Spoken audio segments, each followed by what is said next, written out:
visto il mancato rispetto da parte dello Stato di Israele del ruolo e delle funzioni sancite dallo Statuto delle Nazioni Unite e dallo Statuto della Corte internazionale di giustizia in merito alla legalità internazionale.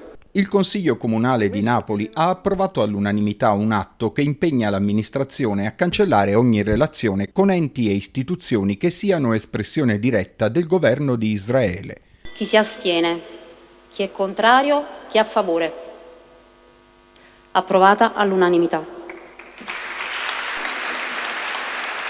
La mozione chiede ancora al sindaco, in qualità di presidente dell'Associazione Nazionale Comuni Italiani, di reclamare presso regioni e governo l'adozione di restrizioni agli accordi per lo studio, la cultura, la ricerca e gli scambi commerciali e tecnologici verso università e imprese israeliane.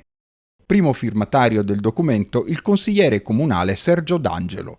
A Gaza si è consumato un vero e proprio sterminio di innocenti, 200 giornalisti uccisi, operatori sanitari, medici, volontari e cooperanti e soprattutto popolazione civile, decine di migliaia di bambini. Tutto quanto questo non è possibile più tollerarlo. La decisione è giunta al termine di una vivace seduta dell'Assemblea cittadina interamente dedicata alla crisi umanitaria di Gaza. L'assemblea è cominciata con l'intervento di Abi Ruda, ambasciatrice in Italia dello Stato di Palestina. A seguire hanno preso la parola rappresentanti di associazioni ed enti territoriali, alcuni deputati e la comunità palestinese della Campania. La Presidente del Consiglio, Enza Amato, ha ribadito la vicinanza alla comunità di Gaza, assicurando l'appoggio incondizionato e ha rinnovato l'appello per fermare lo sterminio dei palestinesi.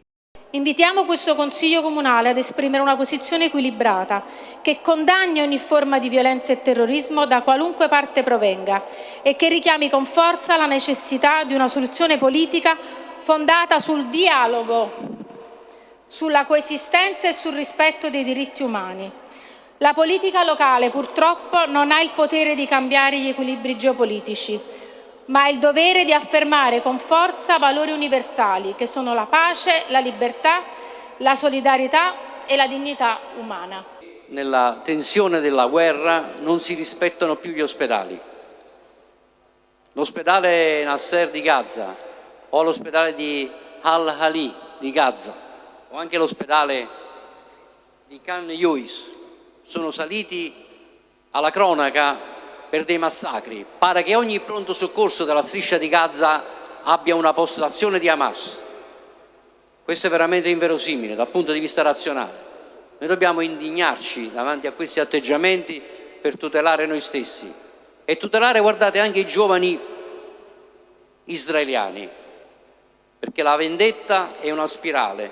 Diciamo che il Comune di Napoli si è impegnato già nel giro di 2 mesi a riconoscere lo Stato di Palestina, a presentare, a approvare questa mozione di sostegno per gli aiuti umanitari per la popolazione di Gaza, e questo è un impegno molto importante.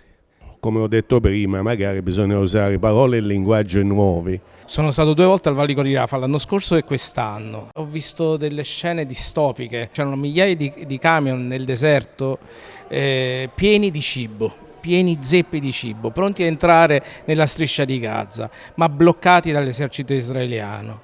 E sapevamo poi però dalle parole di chi era lì che c'erano intanto persone che stavano letteralmente morendo di fame. Tante volte si sente dire che Israele è l'unica democrazia del Medio Oriente. Ebbene, ma se questa è una democrazia, allora dobbiamo ridiscutere dei valori della democrazia. Mi auguro che da questa discussione emerga ciò che è necessario far emergere, cioè il bisogno che le istituzioni ad ogni livello, è importante anche che lo faccia un Consiglio Comunale, si muovano e mettano in campo tutte le loro forze perché ci siano atti concreti in grado di isolare e di fermare lo sterminio del popolo palestinese. Siamo di fronte a un genocidio, a un'operazione di pulizia etnica, all'uso della fame e della sete come arma di guerra, una violazione quotidiana.